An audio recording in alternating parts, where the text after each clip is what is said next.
Y en este lugar yo estaba orando, pasé mucho tiempo orando para que cuando me vaya a Concepción alguien se convierta. Buenas hermanos, ¿cómo andan? ¿Todo bien? Estoy en Concepción del Yacuaretecorá, un pueblito de la ciudad de Corrientes. Desde aquí estoy editando este documental que van a ver. Este documental lo hice desde un viaje, desde Mercedes, la ciudad de Corrientes, donde estábamos, hasta aquí, Concepción del Yacuaretecorá. ¿Y de qué va a tratar este documental? Bueno, va a tratar sobre la conversión de mi padre y también algunos ministerios que tuvo aquí en este pueblito. Vean.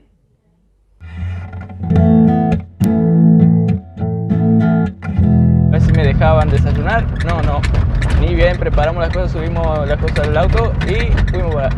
Solo me preparé una soda ahí poniendo en la botella, no es spray eso. Pero bueno, allá vamos a ver si me puedo preparar algo. Mi padre estaba diciendo que allí no hay ninguna iglesia fundamental bíblica que enseñen bien la palabra de Dios con las doctrinas fundamentales que, bueno, los que son de nuestros círculos ya saben cuáles son. Salimos hace poco de la rotonda, salimos de la ciudad de Mercedes y ya son las 4:27 y salimos como a las 4:19, 4 de Mercedes más o menos. Así que, no sé, vamos a ver a qué hora llegamos a Concepción. Entonces, ¿cómo vos te enteraste que la Biblia era la palabra de Dios en la Iglesia Católica? Un sacerdote que enseñaba eso, pero no sabía que era la Biblia, no sabía que tenía 66 libros. Yo encontré el Evangelio de Juan, que era chiquitito, así un solo libro, y creía que era toda la Biblia. Y cuando terminé de leer dije, ya leí toda la Biblia. No sabía que leí un solo libro de la Biblia. Y después decía, voy a leer otra vez la Biblia. Y creí que ya había leído 3, 4 veces ya. Pero era el Evangelio de Juan nomás.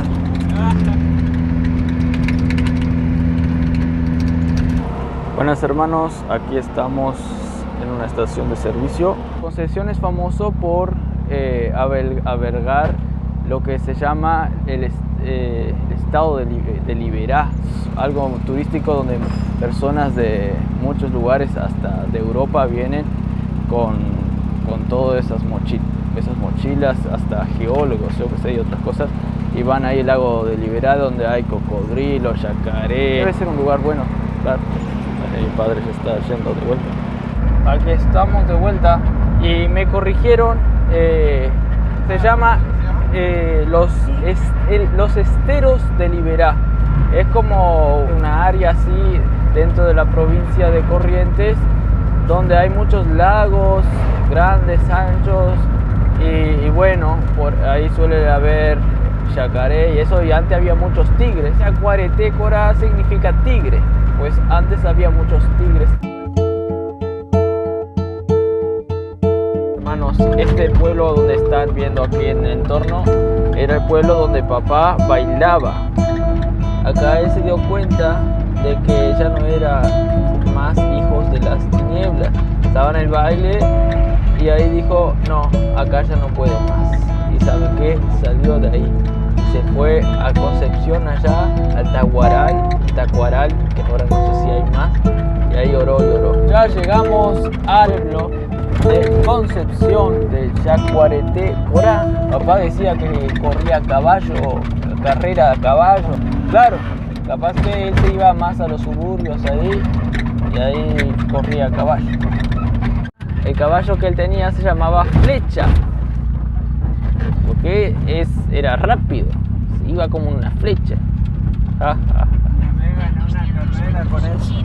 Una vez dijo que ganó una carrera con ese caballo. Plaza central del pueblo, Tapor de Guatarí.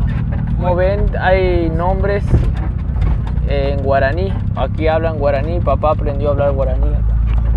Buenas hermanos, aquí ya llegamos a un hotelcito hace unas horas y ya compré algo para desayunar y desayunar un cafecito.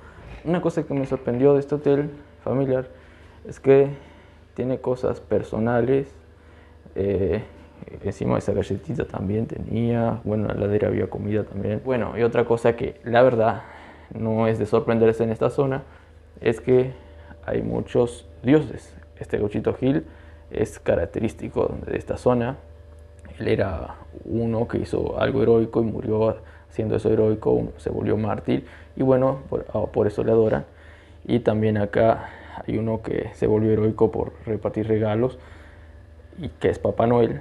También vemos a un falso Jesús que está subyugado a una falsa Virgen María. Inclusive aquí también vemos a Luján, que es la Virgen de Luján, que es la misma Virgen, para que los que no saben, yo no sabía, pero ahora me recordé, que se apareció en un lugar llamado Luján y por eso lo llaman la Virgen de Luján. Bueno, en este contexto religioso nació mi padre aquí y él, dicho sea de paso, él fue monaguillo en la Iglesia Católica, le adoctrinaron todo con esas doctrinas, pero mi padre no se convirtió aquí, digamos, sino que se convirtió, bueno, Dios empezó a obrar, escuchó por primera vez el Evangelio allá en Corrientes, ponele que a unos 300 kilómetros, era la capital de esta provincia. Y bueno, allí escuchó el Evangelio por un compañero del liceo, de la secundaria, que se sentó al lado de él. Miren cuán insondables son los caminos de Dios, qué gracia que Dios tuvo en enseñarle el Evangelio allá. Si mi padre no viajaba allá, si el otro no viajaba allá, si no se sentaba al lado, él no iba a escuchar el Evangelio en ese momento. Quién sabe después, pero en ese momento no. Dios tiene un plan para cada uno. Y bueno, ese fue el plan. Y él escuchó el Evangelio y empezaba a discutir. No es así, la verdad, la Biblia, eso no, la Virgen María, es el catolicismo, Entonces el otro le decía no. Entonces vino acá al sacerdote para que el sacerdote le diga que sí, que él está bien y el otro está mal. Entonces el sacerdote dijo, no te pongas a discutir con un evangélico, porque te va a ganar. ¿Hasta dónde llegó la hipocresía, no? ¿Hasta dónde llega la hipocresía de estos sacerdotes? Y entonces mi padre empezó a sospechar. Mi padre, ahí por la gracia de Dios, se dio cuenta que estaba mal la Iglesia Católica. Y después, bueno, él quiso predicar aquí el Evangelio. En este lugar yo estaba esperando alguien que me lleve a Concepción, porque antes viajábamos a dedo en esa época.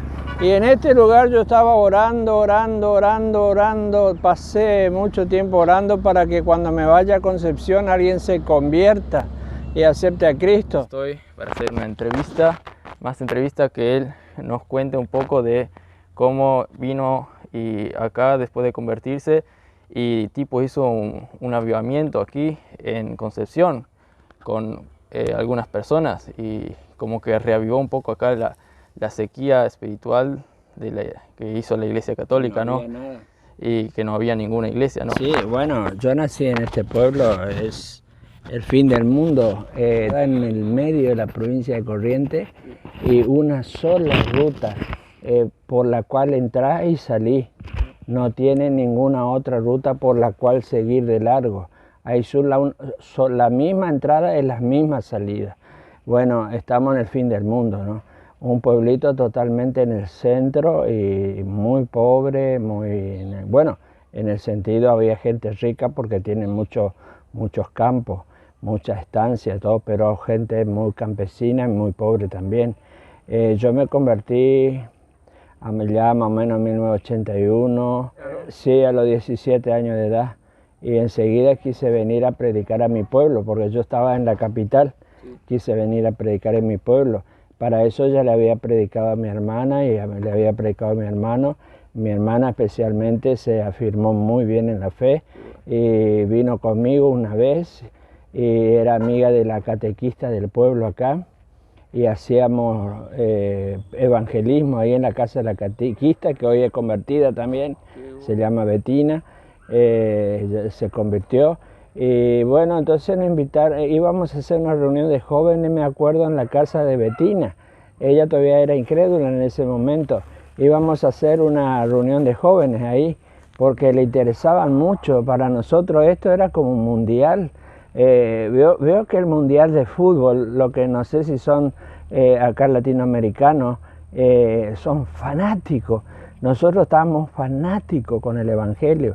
Cuando alguien hablaba a nosotros del catolicismo romano, de las imágenes, de la salvación que no era por obra, eso para nosotros, pero nos reventaba el corazón y era como para saltar de alegría cuando nos enterábamos y cuando repetíamos esa noticia. Era lo más maravilloso que había para nosotros. Y nosotros veníamos y le hablábamos a todos le hablábamos.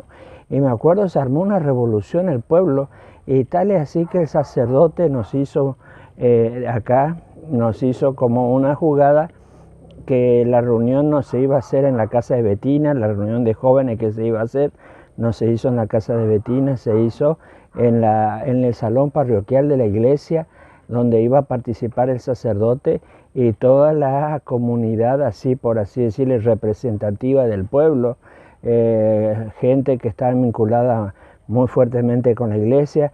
Entre ellos estaba el jefe de la UTE, que es Cacho Ibarra, que en ese momento era el jefe de la UTE, de la electricidad. UTE le llaman en Uruguay, acá es, no sé cómo se llama, pero el jefe de la parte eléctrica, sí, la luz. Y bueno, yo era un año de convertido, sabía de memoria los versículos fundamentales, Efesios 2, 8, 9, por gracia soy salvo por medio de la fe, esto no de vosotros, pues es don de Dios, no por obra para que nadie se gloríe. Éxodo 20, no te harás imagen ni ninguna cosa semejanza de la que está en arriba, porque yo soy un Dios celoso, etcétera, etcétera. Después, por ejemplo, Juan 3:16 y muchos otros tantos versículos, todos unos cuantos versículos, que la salvación era por la fe y por gracia, absolutamente. Por la fe leímos los 4 evangelios y es notorio la cantidad de veces que Jesús dice tu fe te ha salvado. Ir en paz, ahí en Marcos 5 nomás, a la mujer que tenía la hemorragia. Bueno, y hay muchos casos, también, yo no le voy a hablar de eso, ¿no?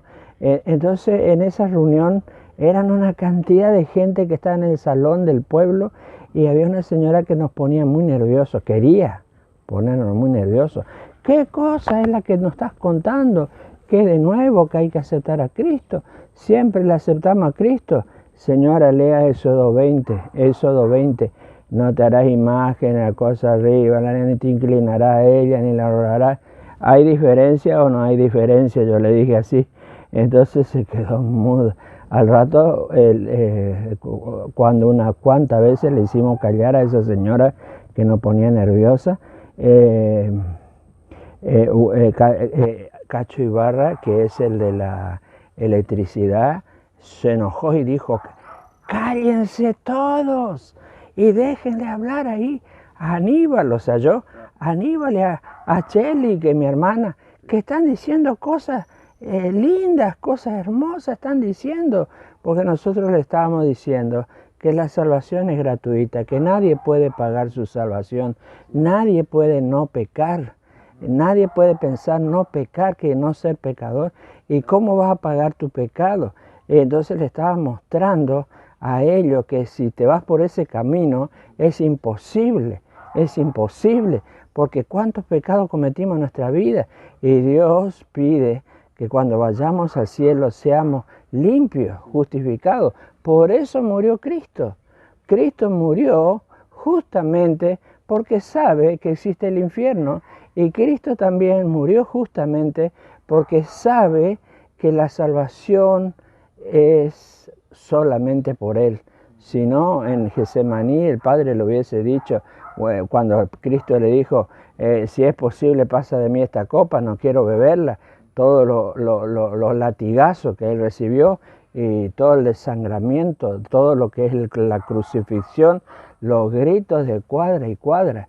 Y bueno, más adelante también fui profundizando mucho más el plan de salvación y cada vez estoy más convencido de que es la clave que tenemos que tener en los corazones de los cristianos. Entonces el sacerdote de un momento salió para afuera y ahí yo me puse a hablar con toda la gente y me venían a hacer preguntas increíbles, se convirtieron. Cacho Ibarra se convirtió hasta el día de hoy. Le insultó, le dijo hasta malas palabras, porque en ese momento al sacerdote, sí, a todos. Cacho, sí. Entonces, pero pasando un tiempo, en nuestra casa que tenemos acá en Concepción, habían roto, hace pocos años, roto la puerta y nos habían robado. Y vinimos y buscamos un carpintero con mi familia. Y viene el carpintero y le predicamos el Evangelio. Él me dice, yo soy creyente. Y me dice, era un jovencito, más o menos no era, sí, bastante joven. Y yo le dije, ¿cómo sos creyente? ¿Quién te predicó? Sí, yo estuve en esa reunión donde vos estuviste en la iglesia. Así que los alcances, hermano, toda la familia de Cacho Ibarra, Cacho Ibarra, que es de la energía eléctrica, todo se ha convertido. Lo que pasó es que yo era jovencito, estudiante, y no tenía ninguna posibilidad de venir a vivir acá y fundar una iglesia, no tenía instituto bíblico, me fui a estudiar después, porque era un año recién que me convertí, y me fui a estudiar después de 5 años en instituto bíblico, y después ya me mandaron para el Uruguay, y ahora estoy regresando a Concepción, no para quedarme acá porque estoy trabajando en Mercedes, pero estoy orando para que otro venga, ¿no? Acá tenemos lugar, tenemos terreno, tenemos muchas posibilidades, muchos conocidos. Después de eso se han convertido otros también por este ministerio que hemos tenido. Y yo me hacía acordar el libro de Hechos de los Apóstoles, porque ellos iban entrando en ciudades paganas donde no conocían nada del Evangelio. Esta ciudad, cuando nosotros entramos, era una ciudad pagana donde nadie conocía el Evangelio de Cristo Jesús.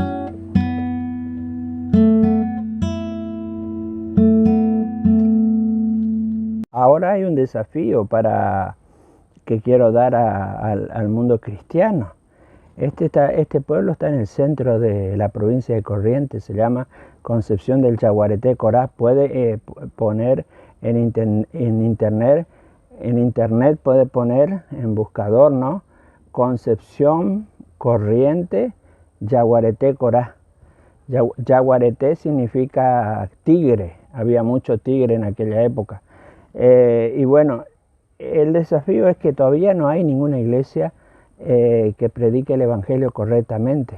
Sí hay iglesias que predican la salvación por obra, carismáticas, que dicen que si vos no diezmás, perdés la salvación. Hay muchos así de eso por todos lados, ¿no? Si bien son cosas que hay que hacerlas, pero hay que hacerlas en la gracia de Dios, ¿no? Y no hay que hacerlo por obligación, sino de corazón alegre. Y como dijo Jesús, lo que da tu mano derecha no lo sepa tu izquierda. Y quería leer este versículo de Mateo 9:35, y dice así: recorría Jesús todas las ciudades y aldeas, enseñando en la sinagoga de ellos y predicando el evangelio del reino y sanando toda enfermedad y toda dolencia en el pueblo. Y al ver la multitud, tuvo compasión de ellas, porque estaban desamparados y dispersos como ovejas que no tienen pastor. Entonces dijo a sus discípulos: a la verdad la mies es mucha, dice, la mies es mucha, mas los obreros pocos. Rogad pues al Señor de la mies que envíe obreros a su mies. Y esta petición de oración que dijo Jesús acá en Mateo 29, 35 al 38, si alguien quiere venir a trabajar con nosotros estamos aproximadamente 250 o 200 kilómetros de acá en Mercedes, le ayudaríamos en lo que podríamos. Lo mismo nosotros queremos venir cada cierto tiempo acá tenemos conocidos, tenemos gente que han aceptado a Cristo. Por supuesto, ellos están ahora en iglesias carismáticas, como les conté. Yo en esa época yo no era pastor, yo no era misionero, yo recién hace un poco me había convertido, no podía hacer nada más predicarle, porque yo sabía bien el Evangelio. Si algo yo sabía bien en aquella época era el Evangelio. Le aclaro, el Evangelio nunca vamos a terminar de conocer porque es tan gigante, pero el Evangelio tiene la otra arista también. Es tan sencillo como para que un niño lo entienda. Dios le bendiga, hermanos, y estén orando por esto. Hermanos, vean eso es el Yacuareté Corá. Ahí está, mira, Yacuareté Corá, ahí está el tigre, acá había muchos de estos. Bueno, este es algo para que vean que no estaba mintiendo. Bueno, si quieren busquen en internet, chiste. Bueno, ahí están mis padres, miren esta plaza, esta es la plaza central. Y ahora tal vez vamos a comer una hamburguesa o algo. Estuvimos visitando a algunos hermanos que se convirtieron por causa de mi padre y bueno, fue de gran bendición. Bueno, espero que les haya sido de bendición este documental y en este día 2 aquí en Concepción de Yacuareté Corá, les quiero decir que van a ver capaz unos videos de unas predicaciones a unas personas que quedaron aquí en este pueblito. Ayer fuimos, antes de comer esas hamburguesas que vieron, fuimos a visitar a los hermanos que se habían convertido y ellos tienen familiares y marcamos una reunión para las 6:30. Yo voy a predicar 15 minutos y mi padre también, así que espero que les sea de bendición. Y a continuación van a ver algunas partes de la predicación que se va a llevar a cabo hoy en la casa de algunos hermanos aquí en Concepción de Yacuareté Corá. Acá dice en el 23, Jesús le dijo, si puedes creer, al que cree todo le es posible. Entonces muchas veces nosotros estamos tristes, estamos deprimidos, tenemos muchos problemas más en esta época. En esta época está viviendo la Argentina ahora con guerra, allá en Ucrania, todas esas cosas.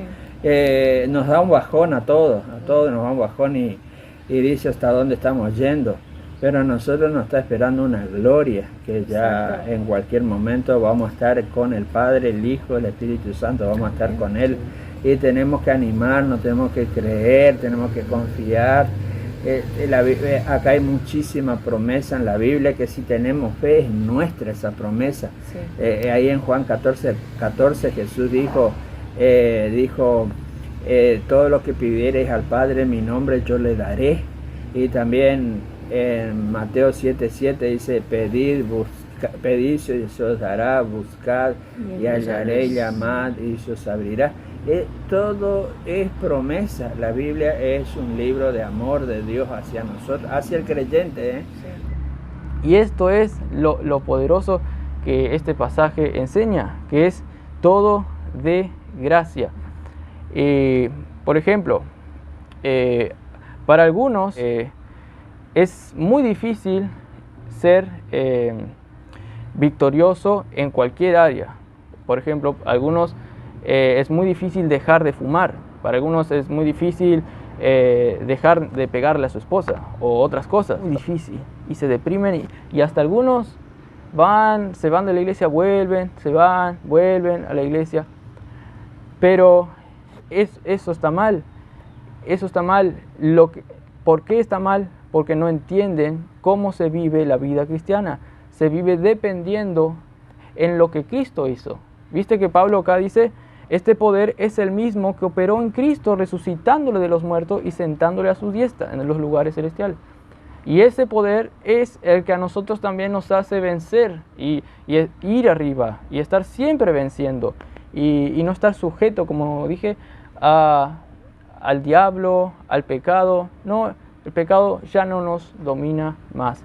Nosotros tenemos poder para vencer al mal. Y al vos darte cuenta de esto te da paz, te regocija, porque no está en vos el poder vencer, por ejemplo, la depresión, el poder vencer al mal, al poder vencer el odio que a veces uno tiene por la carne hacia alguien, que no está en nosotros el vencer. Vos decís, si fuese por mí yo siempre voy a tener este odio, pero si es por Jesús, claro, Jesús me da la gracia para yo no hacer y no tener este odio. No es por mis esfuerzos que yo voy a decir, no tengas odio, no tengas odio, no tengas odio.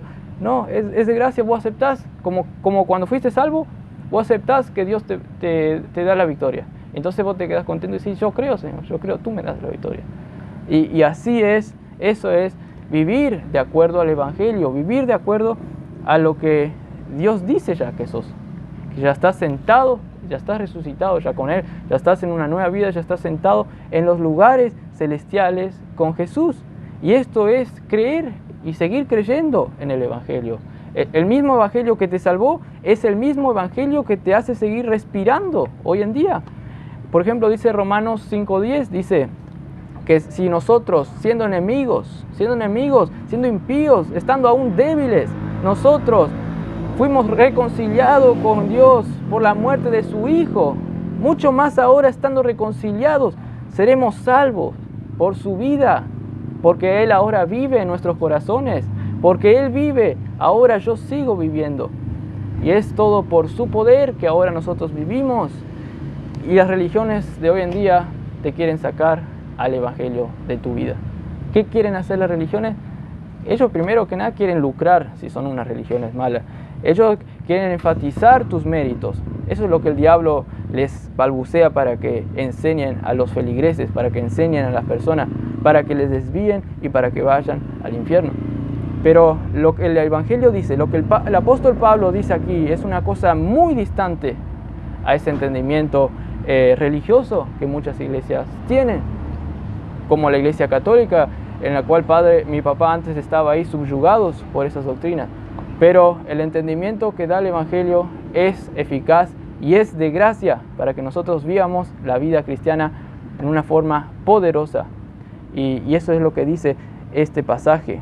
Les leo de vuelta para ir terminando. Y dice que nosotros tenemos que saber, versículo 19 al 20, que cuál es la supereminente grandeza de su poder para con nosotros, los que creemos, según la operación del poder de su fuerza, la cual operó en Cristo, resucitándole de los muertos y sentándole a su diestra en los lugares celestiales. Y sigo leyendo, sobre todo principado, y autoridad y poder y señorío, Dios le sentó a Jesús y ahora está allí. Y dice, y sobre todo nombre que se nombra, Él es Señor, no solo en este siglo, sino también en el venidero, y sometió todas las cosas bajo sus pies, y lo dio por cabeza sobre todas las cosas a la iglesia, la cual es su cuerpo, la plenitud de aquel que todo lo llena en todo. Y Él es poderoso, Él es poderoso. Si vos estás en un problema, estás en una tentación, vos tal vez podés llamarle a un amigo y decir, estoy mal, no sé. O si te robaron, por ejemplo, algo en la casa, vos llamás a la policía o algo.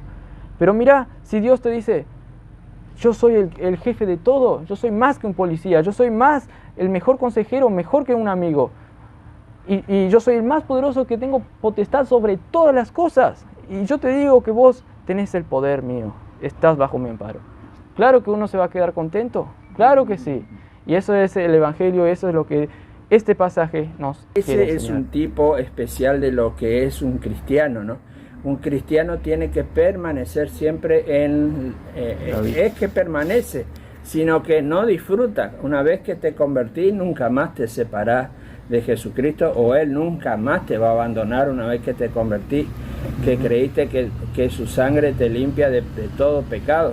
Porque acá dice en Hebreos 10, por ejemplo, dice 10:14, dice que con una sola ofrenda nos hizo perfectos para siempre.